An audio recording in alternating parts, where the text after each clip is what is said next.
Hey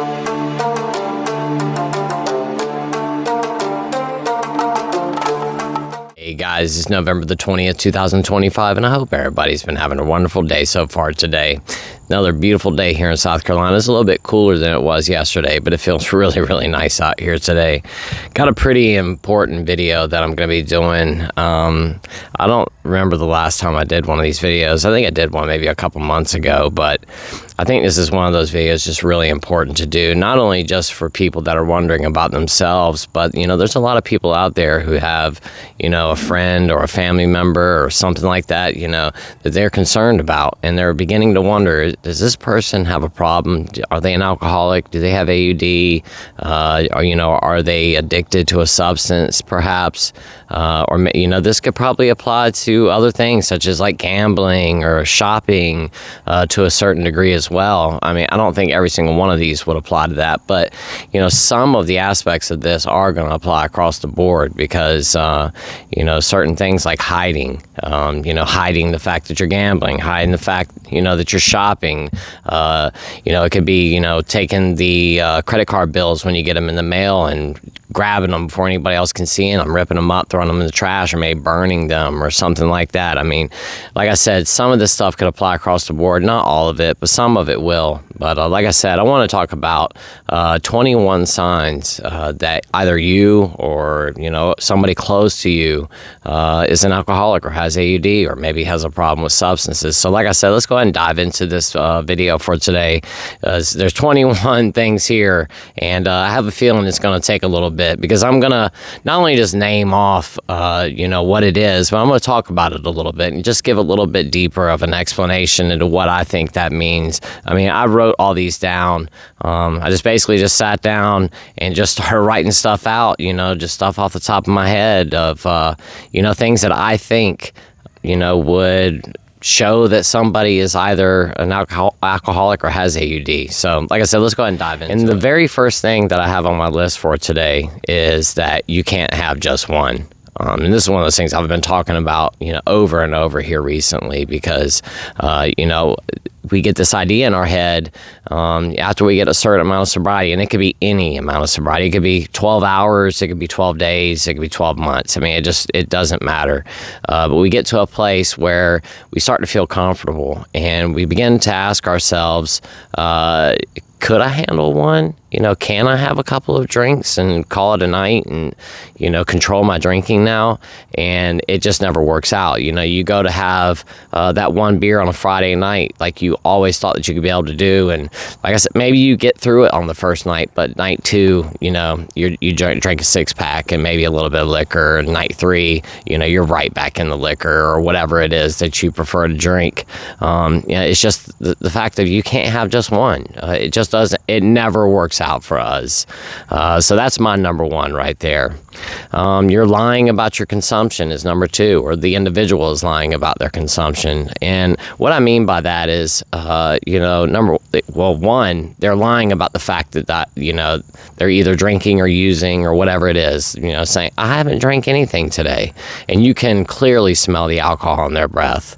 But this also applies to this individual. And like I said, this could either be you or somebody else that you know, is lying about the amount of alcohol, the quantity that they're drinking. You know, this is something I used to do all the time. My wife would come home and say, how much have you had to drink today? I've only had 3 beers. And I had a half a gallon of vodka. You know, it's just, I was always lying about the amount of alcohol that I drank, especially if my wife caught me like drinking in the morning or something. She would go, are you seriously drinking right now? Knowing good and well, I just finished drinking like a 6-pack of beer that morning. And I'd tell her, I just had 1 beer to take the edge off. Like I said, I just drank 6 and maybe a shot of vodka. So just lying about the amount and lying about consuming anything at all. Number 3 is you get wasted every single time you drink, or the person does. You know, there's just never, there's no control.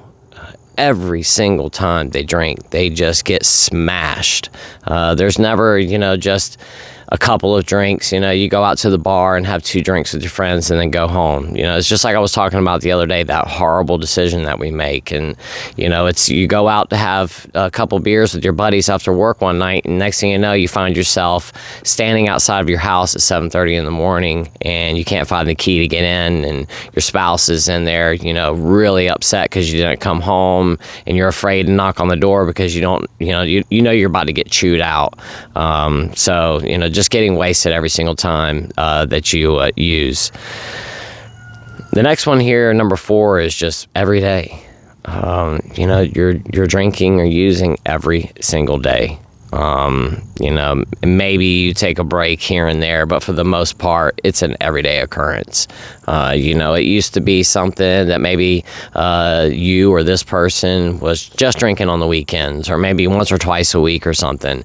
And that slowly evolved to maybe every other day. And then it got to a point where it was just happening every single day. If this is something that's happening every single day, you most likely have a problem.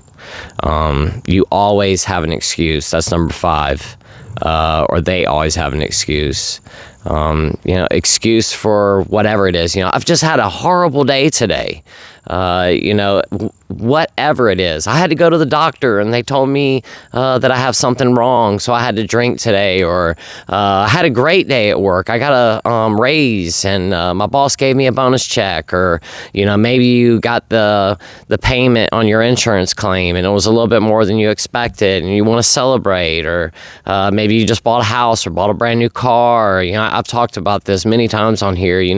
There were a lot of times that my excuse was, or probably a majority of the time, my excuse was that it was for a good reason.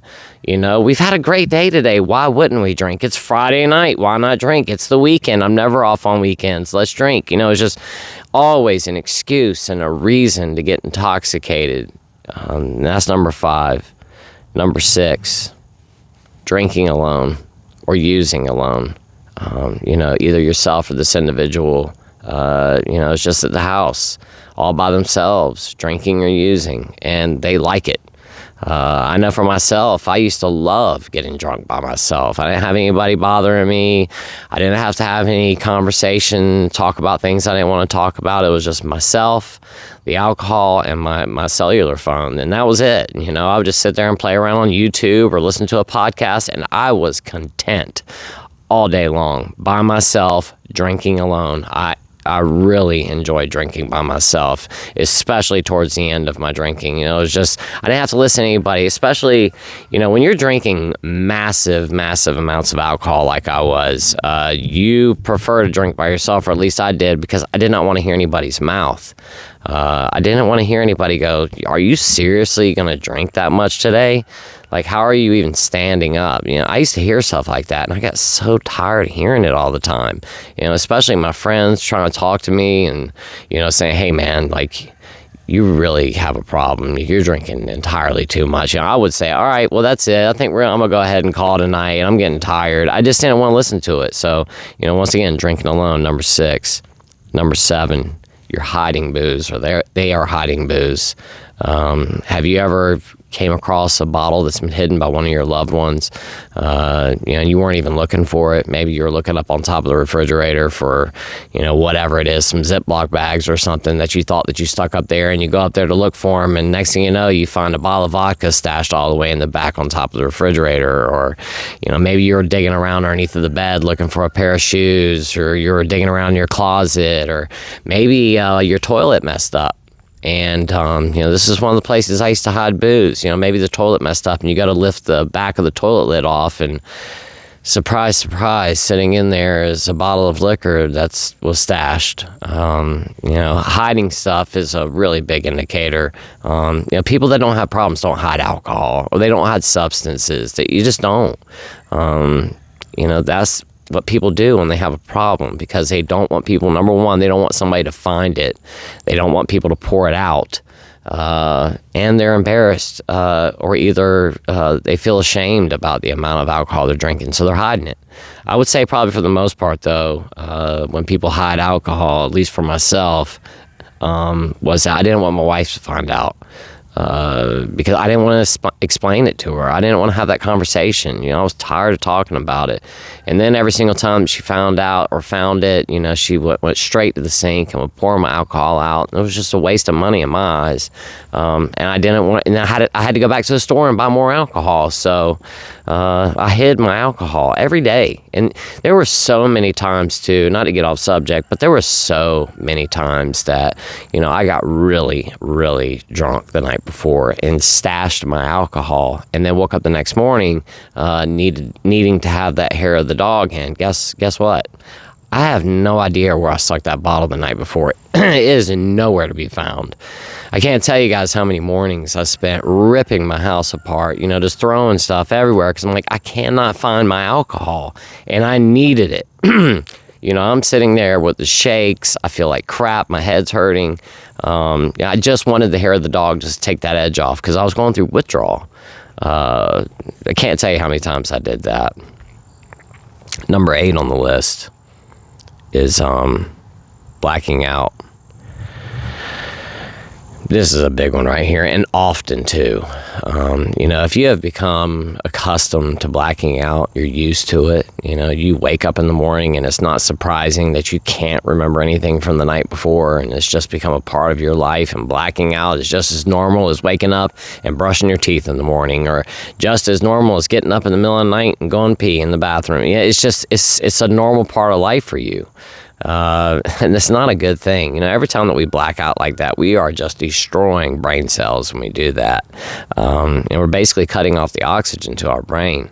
And the thing is like I said, blacking out, if this is something that's happening a lot to one of your loved ones, or you're blacking out all the time, just people that don't have problems don't black out. Maybe every once in a while, maybe they go to a party or something, or go out to dinner with friends and, get, pressured into having a couple of shots or something they're not used to drinking. And, they wake up the next day and they're like, holy cow, I don't ever want to go through that again. I don't even remember what happened last night. And that can be scary for people that have never experienced a blackout before. For me, it was normal. It was like every day, just an everyday thing for me not to remember what happened the night before.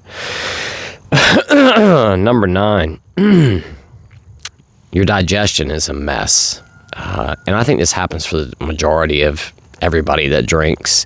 Alcohol is, it's not good for your digestive system. Your stomach, your pancreas, your liver, and all of these organs all play a role in your digestion. Your liver plays a role in your digestion. Your pancreas plays a huge role in your digestion. Your stomach plays a huge role in your digestion. The stomach acid starts to break the food down. It starts to pass into the small intestine. The pancreas releases insulin, releases the pancreatic enzymes, start breaking the food down. And the liver, you got the gallbladder, it's excreting bile. The liver is doing all kinds of things to help break your food down. It's filtering out everything that's going through your digestive system. When you're drinking like that, number one, your liver is a mess. It's basically in shock.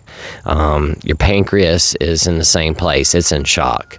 It's very irritated and inflamed. And, when your pancreas is inflamed and irritated like that, it's going to cause digestive issues. When you're pouring vodka or liquor or whatever into your stomach every single day, it starts to destroy the tissue. It just causes a lot of problems. And if you're waking up every single morning, or your loved one's waking up every single morning and going in the bathroom and sitting in there for 2 hours every single day, just, with diarrhea, and, you're blowing through toilet paper every single week, and you're like, what is going on? Maybe they're in there throwing up, or you're throwing up every day, or throwing up a lot. If you're throwing up more than, I really don't know a number, but if you're throwing up often, if you're throwing up once a week, I would speak to a doctor. If you're throwing up once a month or something, I guess that could happen, but I still don't think it's normal. But if you find yourself Diarrhea every single day, throwing up all the time, you feel nauseous all the time, indigestion, that's a huge one. If you've got indigestion all the time, or maybe you see your loved one just constantly chewing on Tums or something similar to that, maybe they're taking one of the, over-the-counter medications like Pepcid AC or something like that, but you see them taking these things all the time, and, they're complaining about their stomach hurts, spending a lot of time in the bathroom, things like that. That could be a big sign that individual or yourself might have a problem. Number 10. Either you have gained or lost a bunch of weight here recently, and you're drinking a lot. It could be either way. But if you notice like a big weight gain here recently, especially in your belly area, the rest of your body isn't getting fat. Your legs and your arms seem to be about the same. Your butt's about the same size. But you're starting to get tight around the waist. Pants aren't quite fitting right. Your shirts are getting really tight, especially in the belly area. And you just notice that your belly's starting to swell out more than it was in the past. That can mean multiple things. Your liver starts to get inflamed. They can start to swell up, which could be noticeable in the abdomen area. It could be ascites starting to build up in your abdomen. It could be just fat is starting to accumulate there. When we're abusing alcohol, our liver's trying to repair itself, and it starts to store fat in the liver as it repairs itself, and that's fatty liver. As that liver becomes fatty, it starts to grow. It starts to get bigger. Once again, that can lead to a larger abdomen, a larger belly. But I think one of the biggest things to be concerned about is ascites. I'm sure that most of you guys watching this right now have heard the term beer belly. Where does that come from? Is it because a lot of people that drink, develop ascites and they don't even know it? I'm sure you've seen people before that drink really heavy, and like I said, they've got that really skinny body, but they've got that big belly. I'm not really sure exactly what that is, but once again, maybe you've lost a bunch of weight here recently because you're not eating anything. All you're doing is drinking alcohol, and the weight's just starting to fall off. And that could mean a multitude of things. It could mean that you're having health issues. It could mean that you're not eating anymore and you're just drinking. I mean, there's a lot of things going on. But once again, either you've gained a bunch of weight or lost a bunch of weight unexpectedly. You haven't changed your diet at all. I mean, that could be another sign right there as well. I mean, I've spoken about this, but I weighed 250 pounds before I got sick, and I weigh like 150 now. That's just crazy. I was 100 pounds heavier, and I actually eat more now than I ate back then. All I did was drink alcohol. That's it. I did not eat. If I ate, it was in the middle of the night.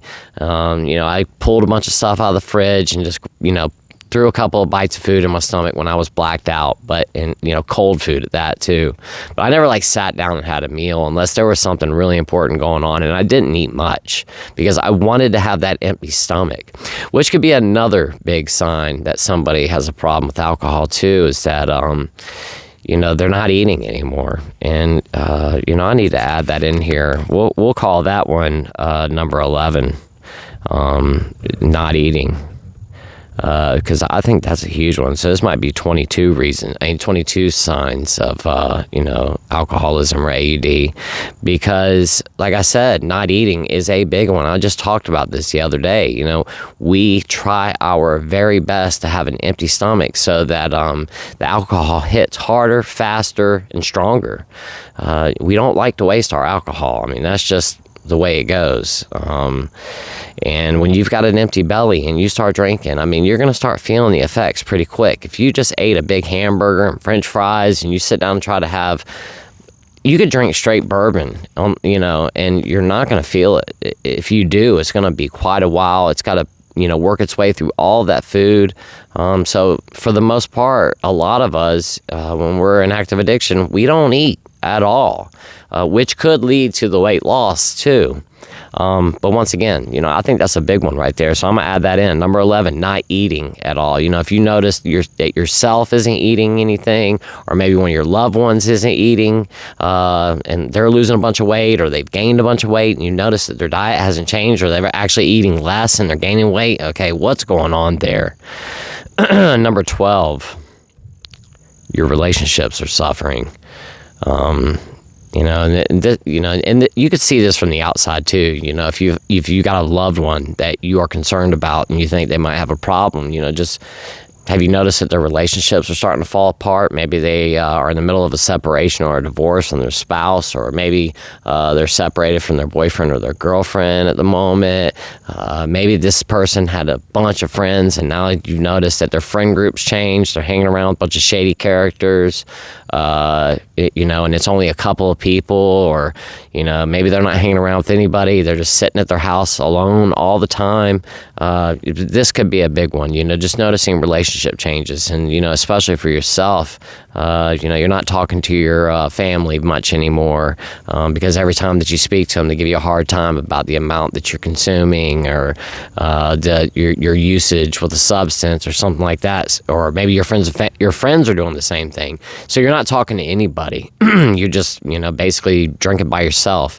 That could be a big one right there. Just paying attention to your relationship status and how that's looking. Number 13, people are talking to your friends and family. And what I mean by that is, this could be something that you can see from the outside as well too. But people are talking about your usage. People are coming to your, maybe your mom or your dad, and letting them know that they're worried about you. Or you notice that your loved one, people are talking to you about them, or you understand what I'm saying. But, if you notice things like this are happening, people are actually talking about this, especially behind that person's back. They're really concerned about it. That could be a really, a really big sign right there as well. Number 13, you tried to quit or cut back and it just doesn't work. You've been trying over and over again to get sober and it just doesn't work out. Or maybe your loved one, same thing. You've noticed that, they've been trying over and over and over again to quit, and they just can't do it. Or you just can't do it. And every single time you try, you get a day or two in and you're right back at it, or you get a weekend and you're right back at it again. You just keep falling down over and over and over again. It never sticks. People that don't have problems with alcohol don't have problems not drinking. It just, they can take it or leave it. They're not really that worried about it. If it's one of those things where you just cannot stop thinking about it, every time that you go into the gas station, you just cannot resist buying another 6-pack of beer or 12-pack of beer or whatever it is. That could be a big sign right there as well. Number 14, it's affecting your job or your loved one's job. Maybe they lost their job because of this. Maybe you've been written up multiple times because you keep showing up to work late. Or maybe your boss has spoken to you about the fact that you reek of alcohol every single day that you come to work. That if the job is being affected because of this, and that's our lifeline. That's how we pay our bills. That's how you pay your mortgage or your rent. It's how you buy groceries. It's how you pay your car insurance and health insurance, and pay for your kids to go to school and buy them food and all that, kind of put clothes on your back. And if it gets to the point where you're just not caring about your job anymore, and it's just always like, I hate that job anyway, and I'm tired of it, and I'm thinking about doing something else, and that's not the way it's been for you for the past 20 years. You've been really dedicated to your work. You love what you do, and now all of a sudden you don't anymore, or you notice that your loved one doesn't anymore, or maybe you notice that like I said, they're getting in trouble at work, getting written up, maybe they've gotten fired, maybe they've got suspended, something like that. That could be a big red flag right there as well. Number 15, you've lost interest in hobbies and things that you enjoy doing or your loved one does. And that, I mean, I just talked about this yesterday. You know, it could be, you know, something that you've noticed, you know, something you've done your whole entire life. Like I was talking about yesterday, like riding motorcycles or something. You know, you've rode motorcycles since you were 16 years old and you're 50 years old now, and all of a sudden you haven't been riding in the past year, and you just noticed. You walked in your garage the other day and looked at your bike and were like, man, I haven't ridden that thing in a year. It's covered in dust, hasn't been started up. You got to start it up, and the battery's dead. And you charge the battery up, you got to start again, and the carburetor's clogged up because you haven't started it at all. You know, I know from my experience, I was just talking about this in yesterday's video. I had a motorcycle, my last bike. I used to put it in the shed, and I would just leave it there for months at a time. And every single time that I went to pull it out, try to start it, there was always something wrong. The battery was dead. The carburetor was clogged up. You know, what are those things? The jets were clogged, and I had to take the whole carburetor apart and clean all the jets out just to get it to start. And I'd finally get it back started again, and then I'd leave it sit again because I didn't really care about it anymore. You know, I didn't worry about kayaking anymore. The kayaks just sat there and got, you know, dirt daubers in them, which are like a type of hornet that we have down here in the South. They make their home out of like dirt or clay and mud. They make these little tunnels that they, you know, hang out in. I had like dirt daubers inside of my kayaks because I hadn't, you know, ridden them in so long or paddled them in so long. Spider webs and spiders, and just I didn't care about any of my stuff anymore. And, you know, these were things that I was very, very passionate about, you know, earlier in my life. And all of a sudden, I don't care. So, you know, that could be a really big red flag, especially, you know, you're watching one of your loved ones and, you know, let's say it's hunting or something like that, like deer hunting, you know, and I know a lot of people that are super duper big into deer hunting, and they cannot wait for deer season. As soon as deer season happens, I mean, when they get off work, they go get the deer stand. They're in their deer stand, you know, every weekend. I mean, they're out every single day, you know. And if it's, you know, you have a loved one and you've noticed like they haven't been deer hunting this season, what's going on? But they've been getting drunk. That could be a huge sign right there. Maybe they're going out to the, you know, the land that they hunt on, and instead of hunting, they're just sitting out there drinking the whole time. Number 16, high tolerance. You know, maybe your loved one or yourself, you know, a couple years ago, 6-pack that'd be a really nice Friday night. You're feeling good, you know, having a good time. And now it's, you know, a 750, a bourbon plus a 12-pack just to catch a buzz. I mean, if you're noticing that, you know, your loved one or your tolerance has started to skyrocket, and it's getting really bad. I mean, that could be a very huge sign. Number 17, you're having withdrawal symptoms. You know, especially in the mornings. You know, you haven't drank in 5, 6, 7 hours, whatever it is, and you wake up in the morning and your hands are shaking, or your loved one's hands are shaking. You've noticed lately in the mornings their hands shake. They're in a really bad mood, bloodshot eyes. You know, their skin looks pale. They're throwing up in the bathroom, complaining of a headache. You know, all the withdrawal symptoms that we go through. You know, if you're having withdrawal symptoms just because you haven't drank in 6, 7, 8 hours, 12 hours, that could be a really big sign, which I would say is probably one of the biggest signs is the withdrawal symptoms. Maybe you've attempted to get sober and you didn't realize that you were physically addicted to alcohol, and now you're going through withdrawals. Really big one. Number 17. Number 18, can't stop thinking about it. especially like when you're at work. You know, you get off work at 5 and it's 4 o'clock and you're just doing this number all afternoon. It's 4:05. It's 4:10. Golly, come on. Why is it taking so long to get to 5 o'clock? All I want to do is get off work and have a drink, you know, 4:15. Golly, 45 more minutes. You're walking around the office. I cannot wait to get off today because I'm having drinks after work. Who wants to join me? You know, you're just constantly thinking about the booze, you know, and when's your next drink going to happen? It's Saturday morning and all you can think about is getting to the liquor store or the gas station so you can start drinking again. You know, the moment you wake up in the morning, it's on your mind. First thing, you know, just constantly thinking about this. That's another big one. Number 19, continuing to drink even though it's causing health, social, work, or family problems. I don't really need to dive too deep into this. I think that's pretty self-explanatory. You know, once again, continuing to drink even though it's causing health problems, social problems, work problems, or family problems. So, if you're experiencing any or all of these things, that's another big one right there. Or if your loved one is. Number 20.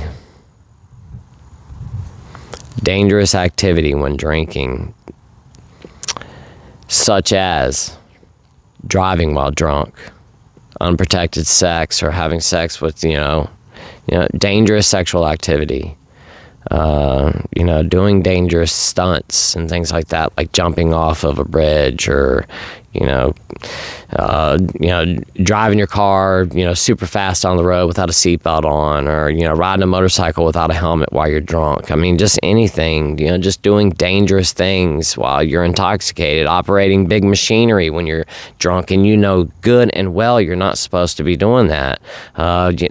Water sports while drunk, kayaking or, boating on the lake wasted drunk, and, water skiing or jet skiing or any of these things, anything that's dangerous and you're doing it while intoxicated, and it's getting more dangerous as you drink. You're taking more risks, or your loved one is taking more risk. You notice that you're doing very risky activity when they start to get intoxicated. That's a really big sign right there as well.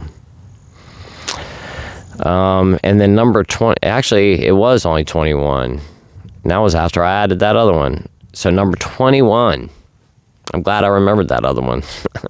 Because I actually did a short and I said 21, reasons or whatever. So my number 21, the last one on this list, is you've noticed that your loved one or yourself has been doing a lot of day or morning drinking, or before work. Or while at work, times when we're not supposed to be drinking. Normal people, when they drink, it's some kind of a social occasion, maybe on a weekend, they're having dinner and they have a glass of wine, or maybe a couple of beers while they're hanging out with their buddies on a Saturday night, or, they're out camping or something and they have a couple cold ones or something. I've always found it so weird. I watch these YouTube, all I do is watch YouTube, guys. I'm just gonna be completely honest with you. I'm completely addicted to YouTube. It's just, I think YouTube is so real. You get these content creators and people are creating real content. It's not like Netflix, even though, movies and stuff like that. I'm a huge movie buff. I just really like the reality of YouTube and how real it is. There's some fake stuff out there, but I mean, I really like, the personalized videos that people do, and just the how different everything is, the wide spectrum that's on YouTube. I just find it really, really interesting.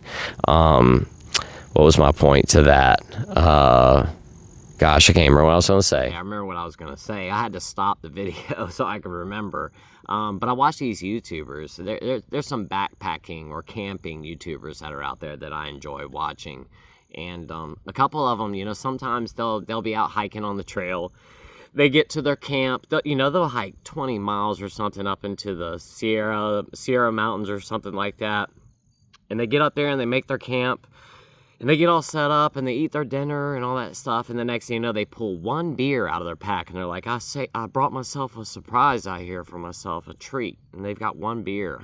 I'm thinking to myself, There is no way that I could have done that back in the day. Just one beer. I would have had that one beer and hiked myself all the way back to my car so I could drive and go get more.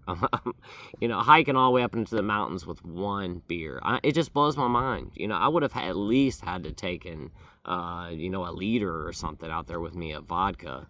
There's no way that one beer would be good enough for me, but it just blows me away, you know, how normal people drink. You know, somebody would pack one nice IPA in their backpack and take it up in the mountains and put it in a river, stream, or creek or something to let it get cold. I wouldn't have any patience. You know, as soon as I got wherever I was, I cracked open that hot beer and it would have been, you know, spraying foam and everything all over the place, and I would have drank it and it would have messed my stomach. If you've never drank a hot IPA before, don't try it, because it is disgusting. And I know I've done it. I mean, I'll just be completely honest with you guys. I've drank hot IPA a bunch of times. I've drank hot vodka, hot IPA, you name it. I've drank it hot for the most part, because if I was in a situation and I needed a drink, I didn't care. I wasn't waiting on something to get cold. If that's all I had, I drank. But anyway, guys, that's my 21, you know, signs that you might be an alcoholic or an addict, or your loved one might be an alcoholic or an addict. And, you know, those are just things that I picked up off the top of my head. You know, the things that I thought, you know, really showed that I had a problem back in the day.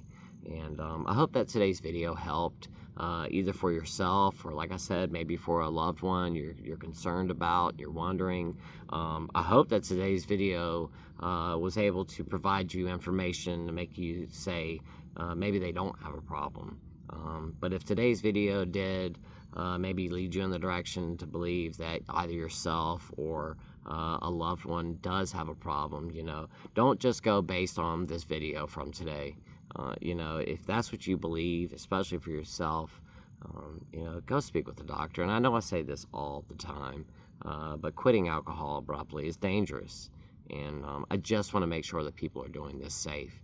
I want to see nothing but the best for each and every single one of you. You know, the thing is that I do these videos every single day to try to help people discover sobriety, understand the dangers of alcohol, and, you know, to let people know that they're not alone. But the thing is about it, you know, is that, you know, you're trying to quit drinking to better your life. And there's just no point in going out there and doing something dangerous. You know, speaking to a doctor, letting them help you along with this, because, you know, it really, really just depends. There's so many factors that are at play with this for the doctor to decide maybe you need help or not. So let them make that call for you. But, you know, once again, I just think that, you know, doing these videos every single day and getting this education out to more and more people so that people understand how dangerous alcohol really truly is. Because for so long there's been this idea that it's just this benign substance that we drink when we, you know, get in social situations, and it's not. It's highly addictive, very, very dangerous, destructive as all get out to our health, our friends, our families, our community as a whole. And there are so many things about alcohol too, just the health consequences because of drinking it. I had no idea about back in the day. Number one, it's my fault. I never looked into it because I didn't want to. I didn't want to know because I was afraid that I might have to actually stop drinking. So I didn't look into it. But like I said, the thing is that it truly is dangerous. And I just want people to understand, you know, what it is that they're actually putting into their body and how dangerous it actually is, how addictive that it is. You know, just yesterday, the day before, I was reading about this, and, you know, right now, the trend in the United States is that alcohol's, you know, drinking is going down. Especially with the younger generation. They're not drinking as much as, you know, my generation and the older generations did. They're just not. And right now, the alcohol companies are starting to panic, which is one of the things I want to talk about probably this week. And there's a lot of reasons why I wanted to discuss this. You know, talking about this might get me in trouble with YouTube or, you know, whatever, but I mean, it's just something that needs to be discussed because it really is going on. You know, you've got the alcohol companies in DC lobbying like crazy right now. You know, they're really trying to push some changes in place because, like I said, they're scared. They are afraid because people aren't drinking the way that they used to. And that's a great thing. And I hope that trend continues and continues to, go up of people not drinking.